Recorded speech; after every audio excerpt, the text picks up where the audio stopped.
right also. We're gonna tell the story. Gonna tell it right.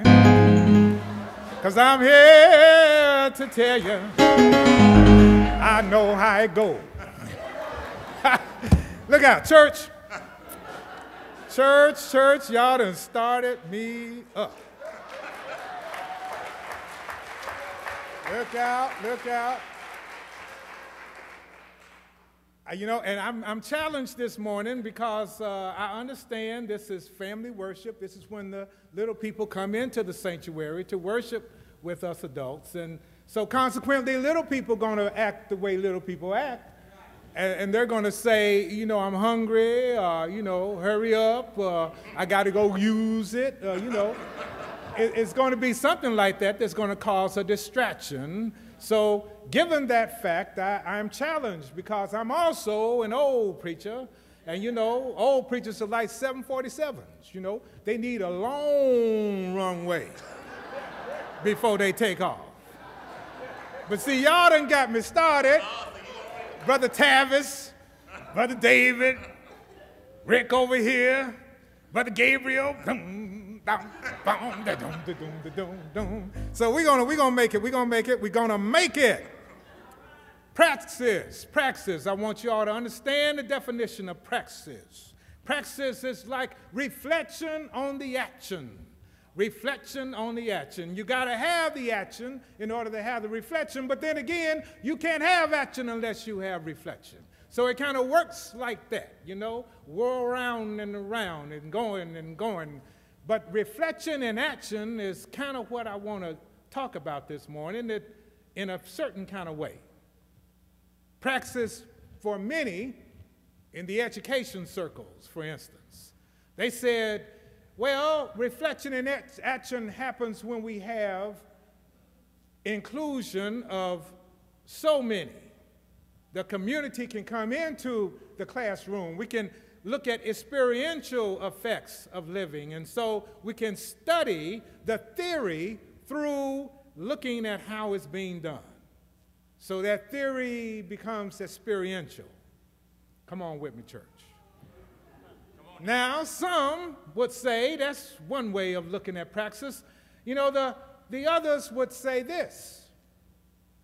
Community has to be part of any kind of learning experiment.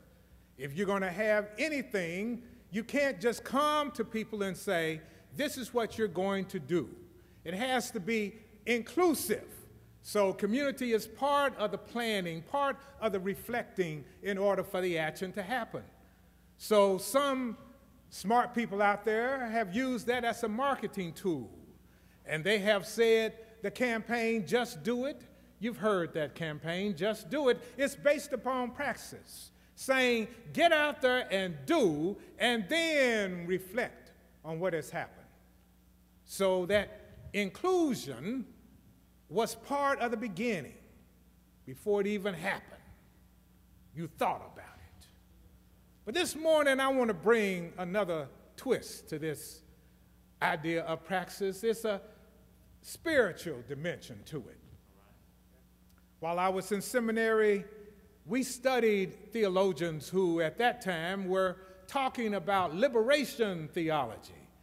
James Cone wrote A Black Theology of Liberation, and Gustav Gutierrez wrote A Pedagogy of the Oppressed and A Theology of Liberation, and we were taught this in seminary, that this is praxis. It is inclusive. It involves the people. You cannot have a word to the poor if you're not living with the poor, if you're not part of the whole process of living experientially. You cannot come with any kind of good news. You have to be present. And present also means that no decisions are made for people. It's always made within the context. So in my seminary education, I learned liberation theology as part of what we do as people of faith, that we live out our faith and move that faith into being. Then the other day, I happened to hear on the radio a smart person saying, you know, our president, Barack Obama, follows liberation theology. He follows those liberation theologians. And I thought, good. Because as I recall liberation theology, it was freedom. It was freeing one up to say, wait a minute, I don't have to just look and read it and say, this is what it says. I can live it and reflect on my experiences and share those experiences as valid. And I don't have to have that kind of validation coming from outside because it's already here. So I said, if the brother is following liberation theology, we need to get in line. But so says Reverend Davis, many others would say not.